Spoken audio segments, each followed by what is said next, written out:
ছোট মাছের গুণাগুণ সম্পর্কে আমরা সবাই জানি। ছোট মাছ দৃষ্টিশক্তির জন্য খুবই উপকারী। তাছাড়া এর অন্যান্য গুণাগুণ তো রয়েছেই। আজকে আমি ছোট মাছেরই একটি রেসিপি বানাচ্ছি। এই মাছটা ময়মনসিংহের ভাষায় ঢেলা মাছ বলে। আপনারা কে কী বলে ডাকেন আমাকে অবশ্যই কমেন্ট বক্সে জানাবেন। ঢেলা মাছগুলো আমি হালকা আঁচে একটা একটা করে ভেজে নেব। একসাথে সবগুলো দিয়ে দিব না, কারণ সবগুলো দিয়ে দিলে কিছুটা কম ভাজা কিছুটা বেশি ভাজা হয়ে যেতে পারে, ভেঙে যেতে পারে। সব কটা মাছ যাতে একই রকমভাবে ভাজা হয়, তাই আমি একটা একটা করেই ভেজে নিচ্ছি। হালকাই তো ভাজবো, একটা একটা করে ভেজে নিলে অতটা সময়ও লাগবে না। এরপর কড়াইতে তেল গরম করে নিয়ে আমি পেঁয়াজ কুচিও ভেজে নেব। পেঁয়াজ কুচি আমি এখানে বেশি দিয়েছি যাতে তরকারিটা খেতে মজা হয়, কারণ এটা তো আমি কষিয়ে রান্না করব, তো পেঁয়াজ কুচি বেশি দেওয়াটাই ভালো লাগবে। পেঁয়াজগুলো যখন হালকা ভেজে নেওয়া হবে তখন লবণ, হলুদ, মরিচের গুঁড়া দিয়ে দিব।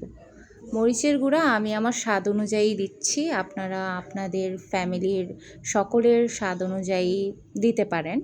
আমার পরিবারের সকলেই একটু ঝাল খেতে বেশি পছন্দ করে, তাই আমি মরিচের গুঁড়াটাও বেশি করেই দিয়েছি। এবার হাফ কাপ পরিমাণ জল দিয়ে আদা, রসুন, পেঁয়াজ বাটা 1 চামচ দিয়ে দিয়েছি এবং মাছগুলো ছেড়ে দিলাম। মাছগুলো ছেড়ে দেওয়ার পরে দেখলাম যে আর একটুখানি জল দেওয়া উচিত ছিল, তো আমি আরেকটু জল দিয়ে দিয়েছি। মানে মেইনলি হচ্ছে হাফ কাপের থেকে একটু বেশি জল দিয়েছি আমি। এবার আমি এটাতে বিলাতি ধইনাপাতা দিয়ে দিব। বিলাতি ধইনাপাতা দিয়ে এটা কষিয়ে নিব। এটা একবার কষালেই রেডি হয়ে যাবে। অনেকগুলো বিলাতি ধইনাপাতা দিতে হবে, কারণ বেশি করে বিলাতি ধইনাপাতার দিলে এটার যে ঘ্রাণটা, এটা খুবই ভালো লাগবে খেতে। এটা দিয়েই 2-3 প্লেট ভাত খেয়ে নেওয়া যাবে। তো আমি বেশি করে বিলাতি ধইনাপাতাই দিচ্ছি। এগুলো আমার বারান্দারই বিলাতি ধইনাপাতা, এবং এটা আমি ঢেকে দিয়ে হালকা আঁচেই একবার কষিয়ে নিব। ঝোল খুবই কম থাকবে, কারণ এটা তো আমি কষিয়ে নিচ্ছি। আমি দেখাচ্ছি আসলে কতটুকু ঝোল থাকবে। দেখুন, অল্পই থাকবে। আমি তারপরেও নেড়ে চেড়ে দেখিয়ে দিচ্ছি যাতে আপনাদের বোঝার সুবিধা হয়।